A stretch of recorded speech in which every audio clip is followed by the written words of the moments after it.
If you ever drive Route 9 in northern Arizona after midnight and hear someone whistling, do not stop your car. Locals say the sound always comes in three slow notes, calm and steady, like someone walking without a hurry. It doesn't matter where you hear it from. Once you notice it, you've already been noticed. People around that area call it the Whistler, and in 2016, a rideshare driver named Ethan Moore became the last person to write about it publicly.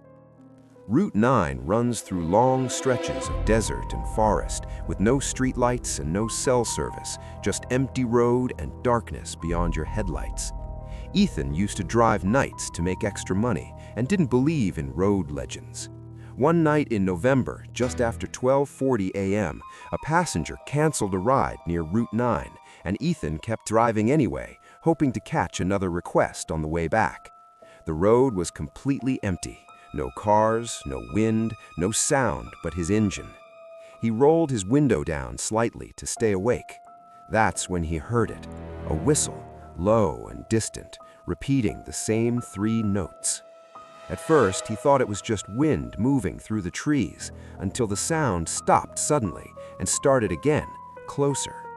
Ethan checked his mirrors and saw nothing, but as he slowed down, his headlights caught a tall figure standing just beyond the edge of the road.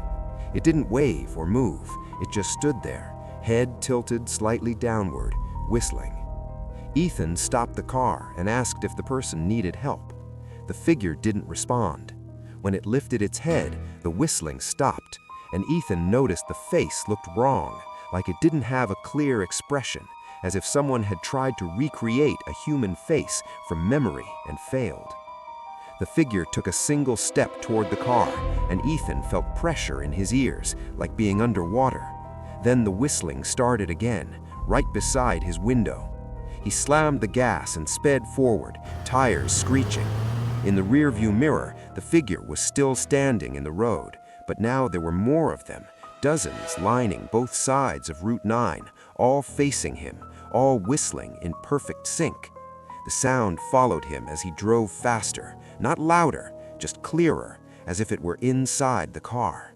His radio turned on by itself, filling the cabin with static mixed with distorted whistling.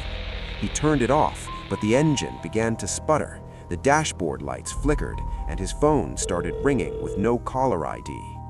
Ethan answered the call without thinking. On the other end, there was no voice, only whistling. The car died instantly, leaving him in complete silence. A slow knock hit the driver's window. Outside stood the same figure, now close enough for Ethan to see that the sound wasn't coming from its mouth.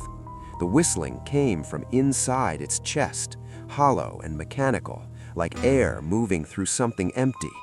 The figure pressed its forehead against the glass and spoke for the first time, telling him, "You stopped listening." His car was found the next morning on Route 9, doors locked, engine cold, no signs of a struggle, and no trace of Ethan.